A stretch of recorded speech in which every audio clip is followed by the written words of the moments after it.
Bonjour et bonsoir à tous et à toutes et bienvenue à travers sur la télévision Pacifique, votre télévision. C'est avec plaisir que j'accueille pour vous aujourd'hui à cette émission le docteur en sciences de l'éducation Vénus Darius, membre du comité de coordination de l'Institut des sciences, des technologies et des études avancées d'Haïti, ISTEA, aux côtés du docteur Samuel Pierre, que nous avons eu la chance de recevoir à travers. C'est avec plaisir que nous vous accueillons à travers Monsieur Darius. Salut Ralph, je salue de façon spéciale les téléspectateurs et également les techniciens qui sont avec nous ici. Voilà. Alors cela, avant de parler d'ISTEA, de l'Institut, est-ce que cela vous dirait de faire un survol de votre parcours académique et nous dire en quelque sorte comment est-ce que ce parcours académique a influencé votre vie, sachant que vous avez été à l'École normale supérieure d'Haïti, que vous avez été à la Faculté des sciences humaines, que vous avez enseigné également à la Faculté des sciences humaines, que vous avez été à l'Université de Montréal. Bon, écoutez, vous allez nous parler de ce parcours-là. Oui, de façon plus précise, Absolument. je vais vous parler de mon parcours. J'ai réalisé des études de premier cycle à l'École normale supérieure, plus précisément en philosophie, une discipline dans laquelle j'ai eu la chance d'enseigner pendant plusieurs années. J'ai été également à la Faculté des sciences humaines, plus précisément au département de la communication sociale. Et par la suite, j'ai eu la chance d'enseigner également au niveau de cette même faculté au département de la communication sociale.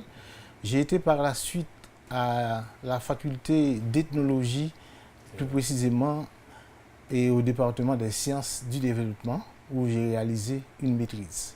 Par la suite, je me suis rendu au Québec, plus précisément à l'Université Laval, où j'ai réalisé mes études de doctorat en sciences de l'éducation, plus précisément en administration et évaluation en éducation. Donc c'est ça qui résume mon parcours universitaire.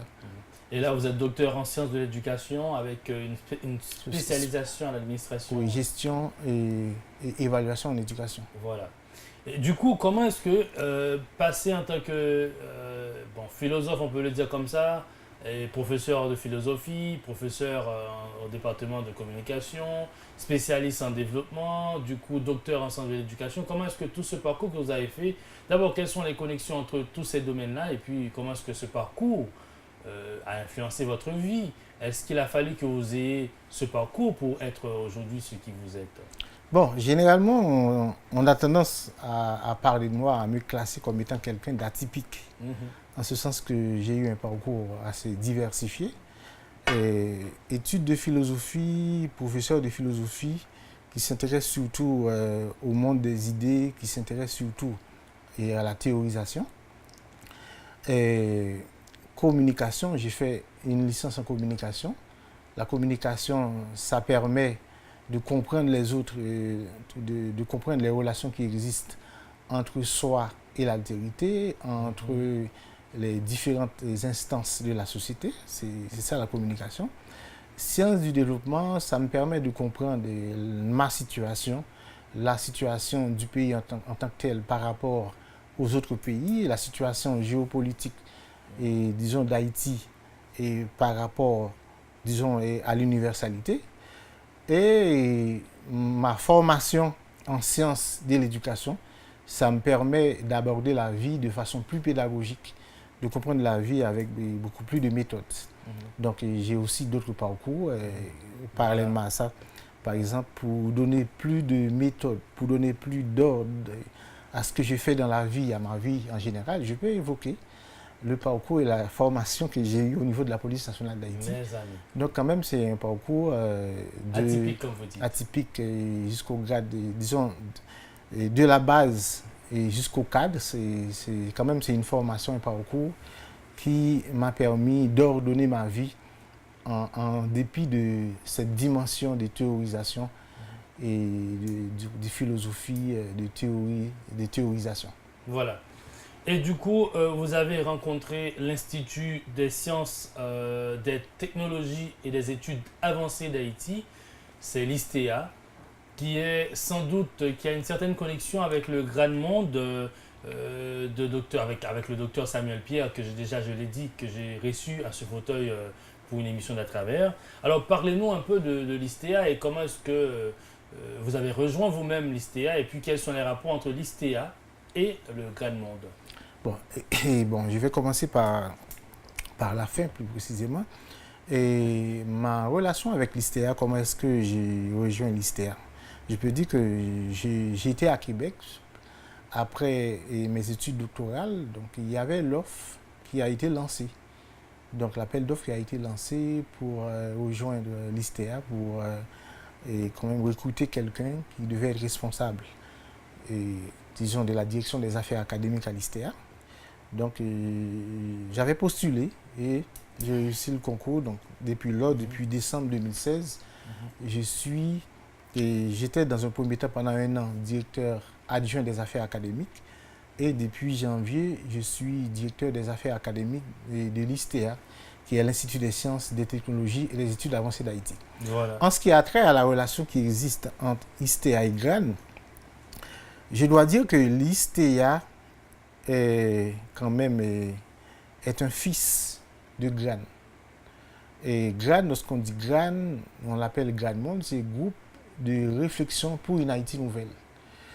Et GRAN est une institution qui a pris naissance dans la foulée du tremblement de terre du 12 janvier 2010, où il y avait plusieurs scientifiques, plusieurs intellectuels haïtiens, plus précisément des intellectuels d'origine, des intellectuels haïtiens d'origine, donc qui se trouvent dans plusieurs autres pays à l'étranger, aux États-Unis, au Canada et dans plusieurs pays de l'Europe, en Amérique latine, dans la Caraïbe et en Afrique également. Donc ces intellectuels voulaient voir comment est-ce qu'ils pouvaient quand même faire pour apporter leur coup de part au développement du pays, à la relance du pays suite au tremblement de terre. Donc à Montréal, sous l'impulsion du docteur Samuel Pierre, qui est professeur en Polytechnique Montréal, donc ces gens et ces intellectuels se sont réunis et ils ont créé GRAN. Et GRAN a réalisé beaucoup de choses dans le pays. Je peux dire qu'il y a environ, lorsqu'on parle de GRAN, il y a environ 5 à 6 grandes réalisations.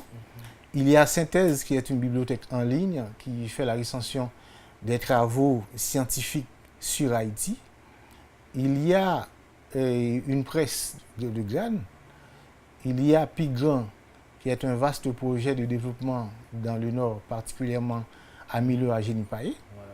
Et il y a aussi Haïti Perspective, qui est une revue scientifique en ligne, et l'ISTEA, qui constitue l'organe universitaire de GRAN, l'ISTEA qui a pris naissance en 2013 et qui est défini comme étant l'Institut des sciences, des technologies et des études avancées d'Haïti. L'ISTEA, c'est quand même cette institution universitaire qui offre des études de maîtrise, de doctorat et de doctorat.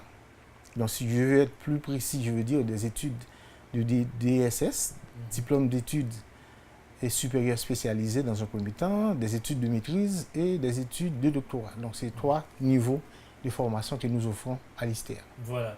Alors, études au niveau de doctoral, niveau licence, c'est ça? Et non, il y a DSS. DSS, voilà. Et DSS, peut-être je peux faire, je ne sais pas si je peux établir la différence entre ces différents niveaux. Oui, je comprends. Donc, je ne sais pas si je peux faire la différence là.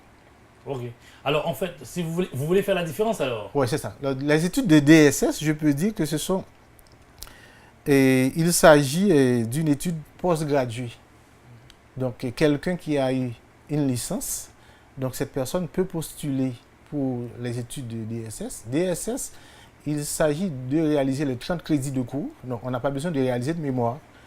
Et pour avoir le diplôme de DSS, diplôme d'études supérieures spécialisées. Mais il y a une grande différence entre maîtrise et DSS. La maîtrise, c'est quelqu'un qui a réalisé les 30 crédits que l'étudiant qui a réalisé le DSS a réalisé. Mais par la suite, il y a un travail de mémoire qui compte également pour 30 crédits. Donc, le mémoire, ça fait 60 crédits. Voilà. Et par la suite, il y a les études de doctorat. Donc, doctorat, il y a 30 crédits de cours également, mais il y a 60 crédits de recherche où le doctorant, l'étudiant qui veut quand même cheminer jusqu'au doctorat, il doit réaliser une thèse de doctorat est comptabilisé pour 90 crédits. Voilà ce que j'allais justement dire, cela fait 90 crédits. Alors parlez-nous des disciplines que, là vous nous parlez des grades académiques qu'on peut avoir à partir des études qu'on réalise à l'ISTEA, mais parlez-nous des disciplines qu'on enseigne en fait à l'ISTEA. Bon, à l'ISTEA, nos programmes se divisent en 9 domaines et les domaines se divisent en spécialités. Donc, on a près de 34 à 35 spécialités à l'ISTEA. Wow. Donc, je vais citer les domaines. Disons, le premier domaine, c'est l'administration des affaires, qui se divise en plusieurs spécialités. Nous avons ingénierie. Nous avons un domaine qu'on appelle sciences de l'éducation. Sciences de l'éducation, c'est vraiment large. Il y a des gens qui viennent pour apprendre à enseigner la chimie, les mathématiques, la physique, la biologie. Mais aussi, dans les sciences de l'éducation, il y a 2 grandes spécialités. Et une première qu'on appelle gestion des systèmes éducatifs. On sait que dans le pays, il y a plusieurs universités, il y a plus de 300 universités dans le pays. Mais il n'y avait aucune place où l'on enseigne aux gens comment enseigner. Comment enseigner, mais comment gérer l'éducation. Donc, c'est former les gestionnaires de l'éducation. C'est ça que nous faisons au niveau de cette spécialité qu'on appelle gestion des systèmes éducatifs. Il y a aussi une autre spécialité dans les sciences de l'éducation qu'on appelle formation à distance et e-learning. Parce que de nos jours, on parle de l'éducation à distance beaucoup. Et on ne peut pas parler d'éducation dans quelle que soit l'université digne de ce nom dans le monde sans voir le volet d'éducation à distance. Donc l'Internet a pris tellement une grande place dans notre vie. Donc, enseigner à distance et enseigner l'éducation à distance, c'est quoi l'éducation à distance? On a une spécialité là-dedans. Par la suite, nous avons d'autres spécialités comme gestion de projet, sciences économiques, sciences de la gestion, management des collectivités territoriales. On a aussi une formation professionnelle et technique. Et il y a cette année un autre domaine qu'on a ajouté, c'est sciences de l'agriculture, de l'alimentation et de l'environnement. Et dans ce domaine, dans cette spécialité, il y a une chaire qu'on appelle chaire en commercialisation des produits agricoles. Donc, pour faire marcher cette chaire, on a fait venir un professeur canadien d'origine africaine qui est là avec nous en Haïti. Je ne sais pas si bientôt, peut-être on aura la chance de prendre part à une autre émission où il sera là. Donc, on sait que dans le pays, on parle d'un pays essentiellement agricole, il y a plusieurs pays, disons, nos cultivateurs travaillent, mais disons, les produits périssent dans les sections communales. C'est vrai. Donc, les gens ne savent pas comment faire pour tirer profit de ces produits-là. Donc, c'est ça. On vient avec cette chaire-là pour essayer de concrétiser, disons, la mise en place. Et franchement, c'est une très bonne idée, puisque moi, j'ai visité des régions où on peut y aller, on peut trouver au marché plein de produits qui sont là. Mais malheureusement, il n'y a pas beaucoup de gens qui vont se rendre là pour les acheter parce que la route, elle est carotteuse. La route n'est pas, c'est ça. Elle n'est pas du tout fonctionnelle, quoi. Et du coup, ces produits restent là et gaspillent. Oui. Et puis, à Port-au-Prince, les gens n'arrivent pas à manger. Et puis, dans certaines zones, dans certaines communes, dans l'arrière-pays, puis il y a des et les gens ne savent pas non plus comment les transformer. Les transformer en termes de durabilité. Tout ça, donc les produits périssent. C'est ça. C'est vrai. C'est ça. Alors, ISTEA, c'est une institution d'enseignement supérieur, mais nous savons qu'il y a d'autres institutions qui sont déjà là, je dirais sur le marché, mais qui sont là sur la place et qui enseignent également. Alors, qui fait différence entre ISTEA et l'autre institution qu'il a? Donc, et en principe, ISTEA, John Dillon, c'est une institution universitaire. Et la première différence, c'est que ISTEA n'offre pas d'études de premier cycle et de licence. Nous n'avons pas de licence. Nous avons seulement des études de deuxième et de troisième cycle, c'est-à-dire DSS, maîtrise et doctorat. Nous avons même dit à l'ISTEA, on a quand même le niveau post-doctoral, parce que nous avons des étudiants actuellement qui ont fait une étude ou stage post-doctoral à l'ISTEA. plus précisément dans la chaire de commercialisation des produits agricoles. Oh là là. Donc c'est ça. Donc, ces premières différences, à l'ISTEA, on nous pas gain études de premier cycle, c'est deuxième, troisième cycle. Deuxièmement, à l'ISTEA, tous les professeurs qui sont à l'ISTEA ont comme critère de base un doctorat. Donc, pour enseigner à l'ISTEA, il faut avoir au moins un doctorat. Donc, c'est ça. Et troisième, ça nous a dit, par contre, comment programmer dans toute notre université, c'est que nous-mêmes, formation que nous avons à l'ISTEA, c'est une formation qu'on trouve dans toutes les universités. C'est la même chose qu'on donne, qu'on enseigne dans les autres universités. Pourquoi? C'est parce que... Alors, quand vous dites les autres universités, disons, on va parler d'universités qui à l'étranger. Oui, je me dit que plus grande université qui gagne plus non à l'étranger. En ce sens que ce sont les mêmes professeurs qui enseignent à l'ISTEA. Donc, l'ISTEA, nous avons près de 210 professeurs, mais 80% des professeurs sont retrouvés dans les universités comme l'Université de Montréal, l'Université Laval, MIT, nous avons des professeurs qui sont à Harvard, nous avons des professeurs qui sont à McGill, professeurs qui à l'Université de Casablanca, professeurs qui en Europe. Donc, c'est bon que c'est ces mêmes professeurs qui enseignent à l'ISTEA.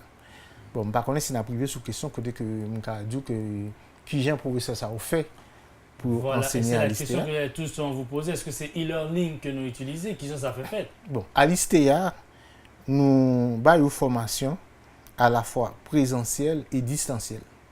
Présentielle, ça veut dire que il y a des professeurs qui sont en Haïti, qui pas beaucoup, mais il y a des professeurs qui sont à l'étranger, qui rentrent dans le pays pour 2 semaines, 3 semaines, pour dispenser cours. Sous forme de séminaire. Sous forme de séminaire. Mais la grande majorité des professeurs qui sont à l'étranger, ils ont dispensé cours par, disons, de façon distancielle. Les noms de distanciel, ça veut dire qui divisé en 2 modes. Il y a un mode synchrone, mode asynchrone. Synchrone, c'est lorsque le cours est diffusé, enseigné par visioconférence ou vidéoconférence. Par exemple, nous-mêmes, nous présents dans 6 sites. ISTEA n'est pas seulement à Port-au-Prince. ISTEA également au Cap, à Hinche, à Saint-Marc, au Caille et à Jacmel. Donc, lorsqu'il y a un cours qui est en train d'être dispensé à Port-au-Prince, les étudiants des autres sites, ils ont cette possibilité de suivre le cours en temps réel par vidéoconférence. Ça veut dire qu'ils suivent le cours par vidéoconférence. Les professeurs qui sont à l'étranger, ils ont même une possibilité pour dispenser le cours à partir de leurs universités. Ils ont dispensé le cours par vidéoconférence. Comme ça, tout étudiant qui est dans tout l'autre site, et dans 6 sites, il y a une possibilité pour suivre le cours en temps réel. Donc, c'est ça. Mais parallèlement à mode synchrone, qui c'est mode vidéoconférence, il y a le mode asynchrone, où il y a certains cours et pour lesquels on a déposé le contenu sur notre site, que nous, les Moodle, c'est au site, et à travers le site ça que nous dispensons cours. Donc, ça veut dire que le cours est à la mode distanciel et présentiel par des professeurs un peu partout dans le monde. Voilà.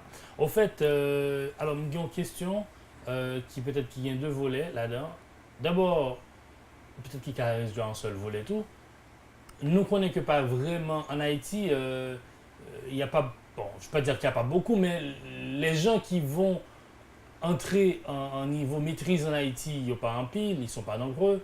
Les personnes qui vont entrer en niveau doctoral, les intellectuels, je sais pas, les gens formés là, qui veulent entrer en niveau doctoral, ces personnes-là, elles ne sont pas nombreuses non plus.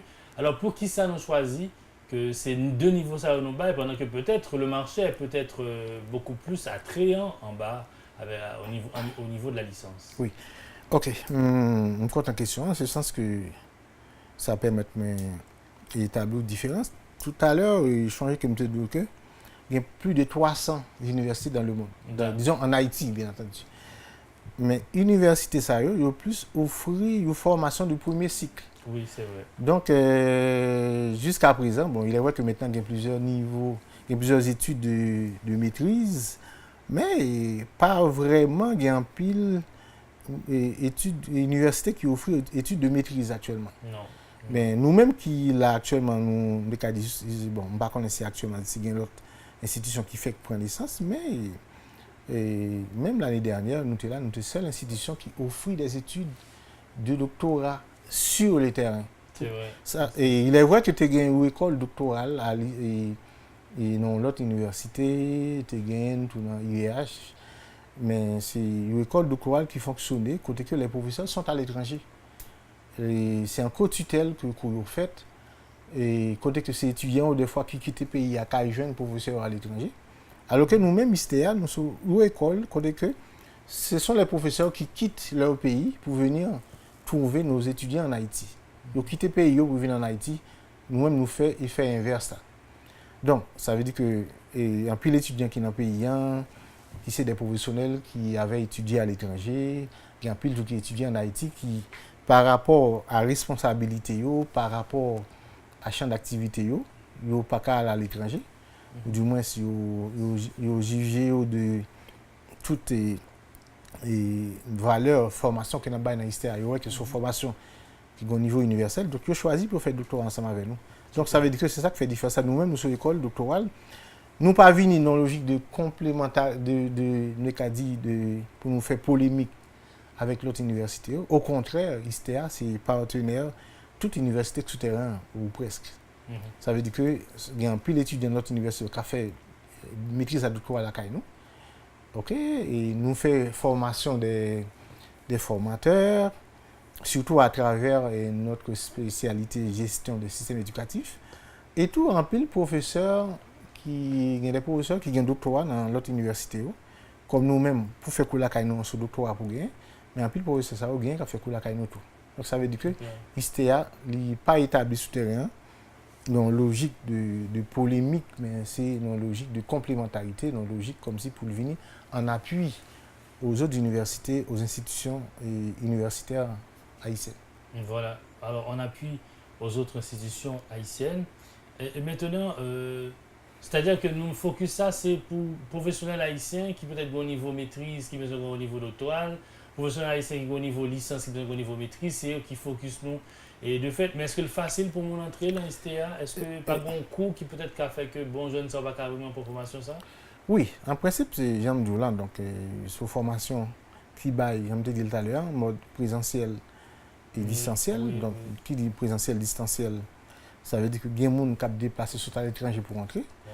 Ouais. Et distanciel, ça veut dire, bon, il y a Internet qui entre en ligne de compte. Disposition logistique. Logistique. On ne peut pas fonctionner sans pas Internet. Internet, voilà. ça coûte cher en Haïti. Il faut qu'on ait un courant tout le temps, l'électricité, il faut qu'on ait un site, il faut qu'on ait un local. Oui. Donc ça veut dire que ça a un coût quand même. C'est la raison pour laquelle l'ISTEA, pour l'année académique, l'étudiant paie $3,500 et l'équivalent de $3,500 US, disons $600 américains. C'est ça que l'étudiant paye pour l'année académique là. Et pour étudiants entrer, donc on dit tout à l'heure, il y a des conditions. Par exemple, étudiants, il faut qu'ils aient une licence. Donc, premièrement, il faut nous avons un formulaire qui est en ligne www.isteah.edu.ht ou bien www.isteah.org. Donc, si l'étudiant a sous site là, pour tout détail par rapport à qui ça a besoin pour l'inscrire. Mais de façon brève, on que pour venir dans l'ISTEA, ou bien pour remplir le formulaire de demande d'admission qui est en ligne, ou photo et passeport de date récente, il faut qu'il y ait un relevé de notre il faut qu'il y ait une photocopie et diplôme que vous gagnez. Après ça, il y a une liste de contrôle côté pour garder tout ça que nous demandons. Est-ce que vous remplir? Après ça, il y a 750 gouttes de frais. Et actuellement, nous sommes en période d'inscription jusqu'à 22 juin. ISTEA et inscription là toujours. Et il y a des gens qui l'avaient inscrit, qui a inscrit à ce site là pour tout détail. Voilà. Ouais. En fait, nous parlons de pause là, nous arrivons à pause là, mais avant de nous aller, nous connaissons qu'on est expert en éducation. Alors, qui ont même comprendre le système éducatif haïtien et qui ça le manquait, ou du moins ce qui ça le gagne de trop tôt. C'est vraiment lancer la question qu'on a fini par répondre à la proposition, mais on a commencé déjà. Bon, le système éducatif haïtien, pour moi, c'est un système qui là, ça fait longtemps. Donc, nous avons dit qu'il y a des bons côtés. Parce que nous-mêmes, nous avons formé là-dedans. On a même fait 3 facultés à l'intérieur de l'Université d'État d'Haïti. L'école normale supérieure, faculté des sciences humaines, l'ethnologie. Donc, c'est après 3 facultés ça que directement, je fait doctorat dans l'Université Laval. Donc, ça veut dire que les gains importants, Mais tout gain faiblesse. Donc, je ne sais pas si on continuer sur... Voilà. Voilà, absolument, on a pas faiblesse qui te gain, qui est important c'est gain qui fait se gain. Mais on regarde après ça, après pause là, M. Vénus. Ok, merci. Alf. On va suivre à travers la télévision Pacifique. Je dis à nous recevoir Darius Vénus, qui c'est directeur, c'est ça, aux affaires académiques. Oui. Voilà, directeur des affaires académiques à l'Institut des sciences, des technologies et des études avancées d'Haïti, ISTEA. Restez avec nous pour capable suivre cette émission après pause.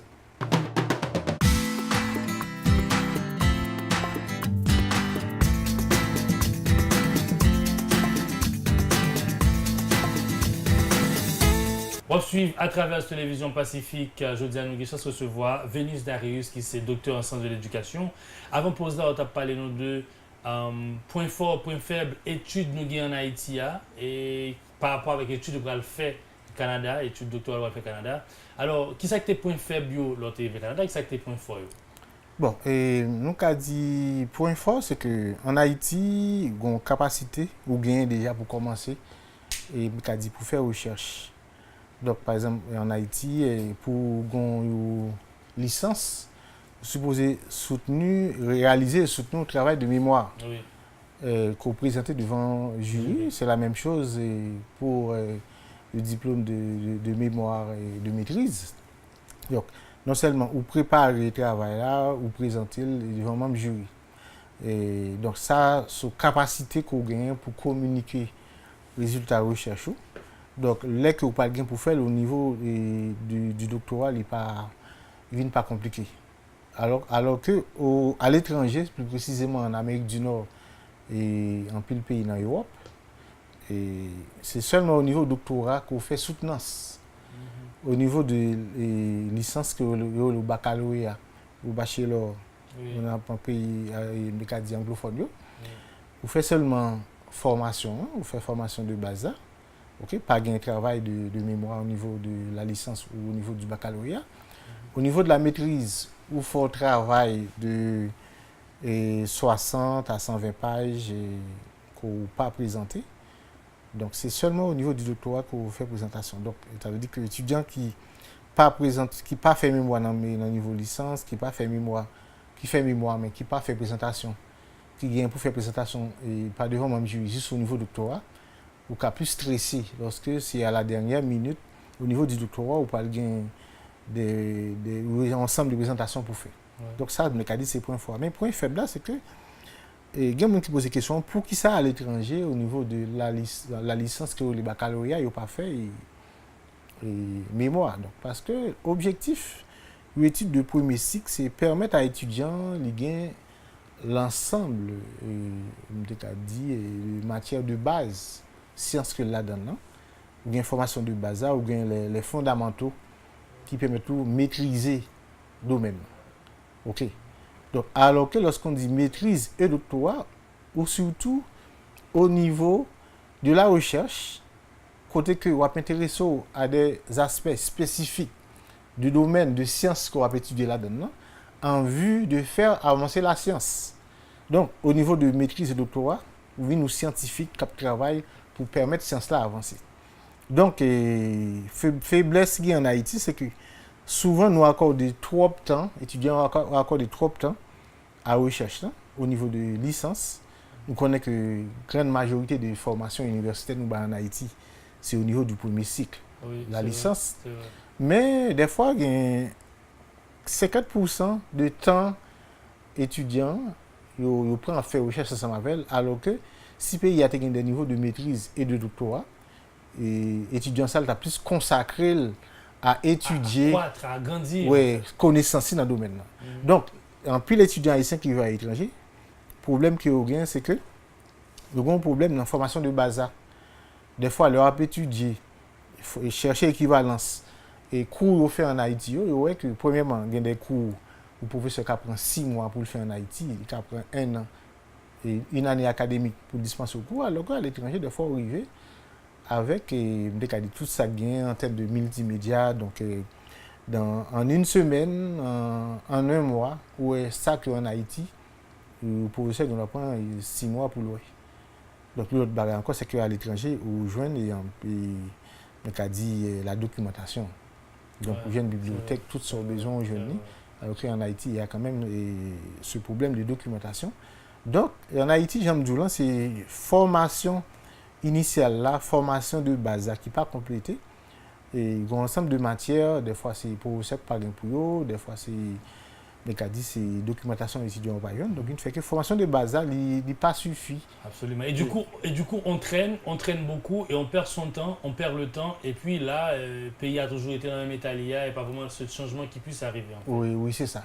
Ça me dit tout, c'est qu'en Haïti, donc il faut que nous travaillions pour nous arriver pour tous les pays du monde, pour non seulement pour lorsqu'on dit université en Haïti. Pour une université dans 3 dimensions, comme si on niveau premier cycle, deuxième cycle et troisième cycle. OK. Parce actuellement, j'aime dire à l'ISTEA, nous avons deuxième et troisième cycle. Nous-mêmes, nous avons étudiants qui ont fait stage postdoctoral. Voilà. Donc là encore, est-ce que nous avons le côté qui fait dans le pays, mais pas un pays qui est développé sans que pas des universitaires qui ont fait recherche et concernant sur les problèmes les plus fondamentaux du pays. Voilà. En fait, parlez-nous, alors peut-être parler de ça là, sans question de l'équivalence, Jean t'a regardé là, mais dis-nous, est-ce que y a un jeune qui... parce que déjà, il y a des jeunes qui sont formés, qui n'arrivent pas à entrer sur le marché, ici en Haïti, peut-être, est-ce que le public nous en pile, est-ce qu'on est jeune en pile monde qui viennent vraiment, viennent soit pour maîtrise, soit pour doctorat, là, nous connaît que public, nous, c'est un public peut-être qui déjà a une licence, qui peut-être déjà sur le marché de travail là. Est-ce que, je ne dis pas, nous, jeunes en pile monde qui viennent étudier dans l'ISTEA?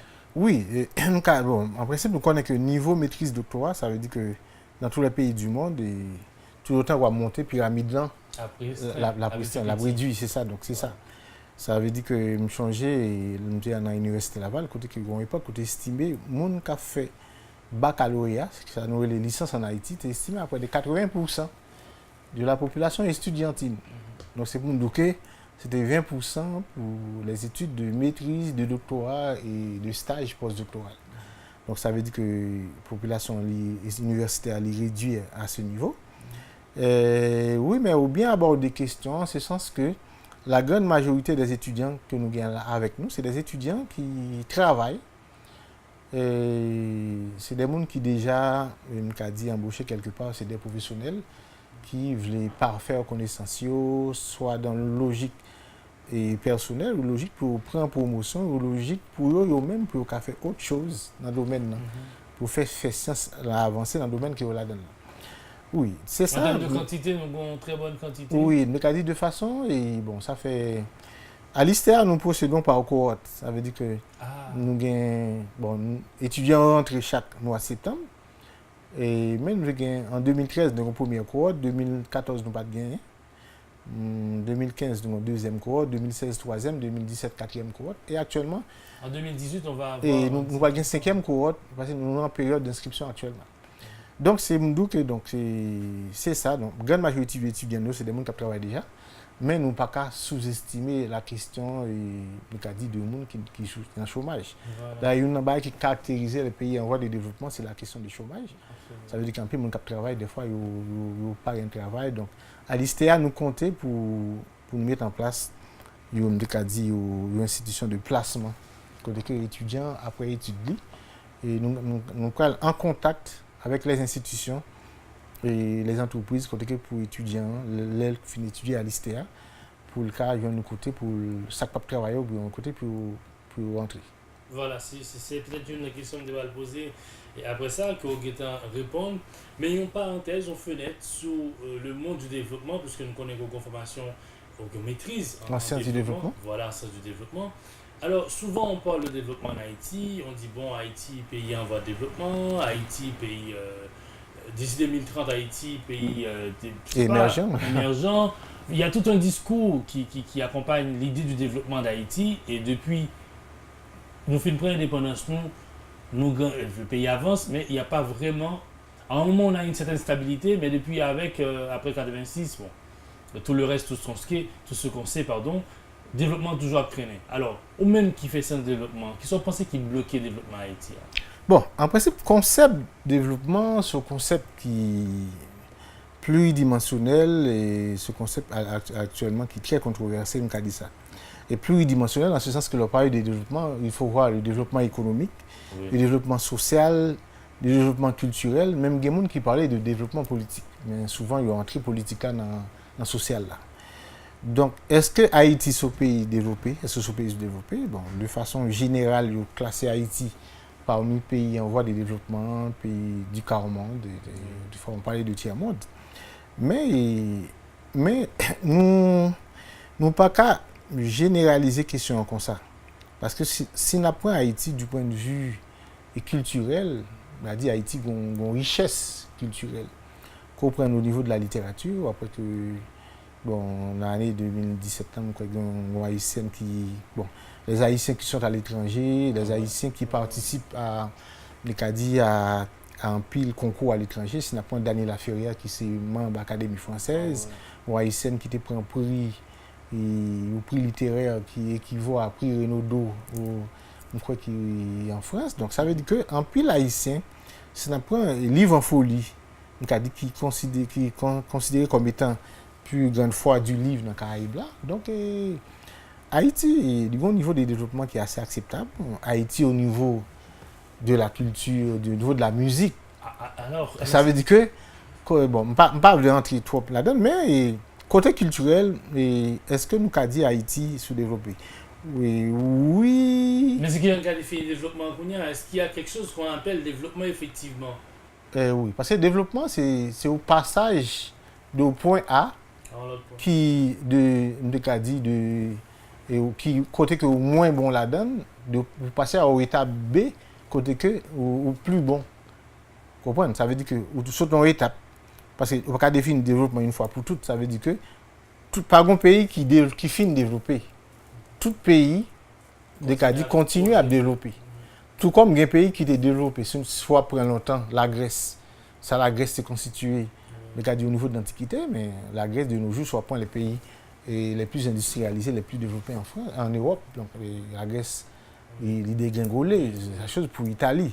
Ça veut dire que le développement n'est pas défini une fois pour toutes. Ça veut dire que le développement, c'est un bagage qui est dynamique. Voilà. Donc ça veut dire que Haïti, certainement, par rapport à l'institution qui est faible, et on dit que niveau du point de vue technologique, même universitaire, c'est qu'on y a là, on a parlé de les 3 niveaux de formation à l'université. Alors que le pays n'a pas qu'à développer, si par exemple, on a fait recherche, par exemple, on a fait maîtrise, doctorat. Donc ça veut dire que c'est vrai que Haïti, l'INAN fait partie de pays en voie de développement. On a dit généralement pas comme un pays qui est moins développé dans l'Amérique. Mais c'est une évaluation pour nous prendre avec des pincettes, en ce sens que, par exemple, nous parlons Haïti actuellement, et mesdames U20 au niveau du football, nous allons faire partie de la Coupe du Monde du football. Ça veut dire que nous faisons partie de l'élite football là, du football féminin, au niveau des U20. Oui, mais est-ce que l'approche de développement, ça pas une approche qui est sectorielle, pour qui ça peut-être nous pas une approche qui du genre global, partant de l'économie, mettre l'économie à la base, et puis favoriser la croissance économique dans tous les domaines, par exemple mentionné, le domaine culturel, domaine, industriel, domaine agricole, mais l'idée, on met la croissance économique à la base. Ça, c'est pas une approche comme ça que moi, on parlait de plutôt. Oui, c'est pour cette raison que au début, que je dit que le concept de développement, ce concept qui est ambigu, parce que lorsqu'on dit développement, il y a plusieurs approches. Soit prendre l'approche Banque mondiale, là, qui soit l'approche économiciste, qui mettait plus accent sur l'économie, qui partit de l'économie pour aller vers l'avant. Donc, on va parler des pays, les pays les plus développés. Les banques mondiales parlent des pays les plus développés. On va que le classement Banque mondiale là, est différent du classement des Nations Unies, qui est plus chita sur les indices du développement humain.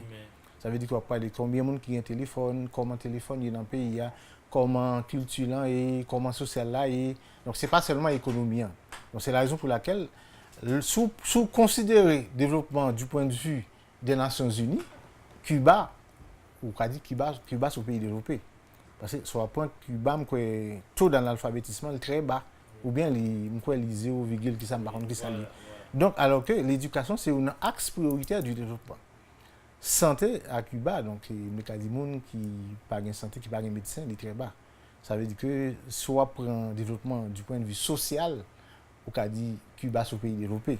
Donc c'est raison ça, le concept de développement c'est très controversé. Toutefois, et je suis d'accord avec que même les que développement au cas suivant plusieurs axes, mais il faut qu'on travail d'organisation et qui vous fait pour permettre que moun à travers ça au produit, à travers le développement que vous-même vous fait, vous arriver à vivre pour gagner une vie décente. C'est ça. Donc merci que ou gain culturel ou développer du vie culturelle, du vie sociale alors qu'on va vivre dans la classe, ça c'est le problème. Donc ça veut dire que donc faut qu'on côté niveau d'organisation pour moun ka vivre à travers niveau développement. Voilà, alors, monsieur Vénus, émission arrivée, monsieur Darius, pardon, émission arrivée dans Boutli, mais avant de nous aller, c'est peut-être qui Jean Moun qui a regardé à travers la journée aujourd'hui là, capable de contacter ISTEAS, il veut peut-être aller faire une étude en maîtrise, en étude doctorale, ISTEAS, qui Jean qui a contacté les pays. Bon, ISTEAS, j'aime du nom, et j'aime te dire tout à l'heure, ISTEAS, c'est l'Institut des sciences, des technologies, des études avancées d'Haïti, qui existait dans 6 sites pays. Nous Port-au-Prince, nous Jacmel, nous Hinch, nous Okaï, nous à Saint-Marc. Donc, mais quel que soit côté moun y dans le pays, s'il veut, il y a toujours inscrit pour ISTEA. Comme ça, nous avons 6 sites. La plus jeune site qui est plus proche. Oui. Par exemple, oui. Hinch, bien entendu, donc la mieux Simbaï, Simbaï est site là. Vraiment, j'aime dire tout à l'heure, il y a un site www.isteah.edu.ht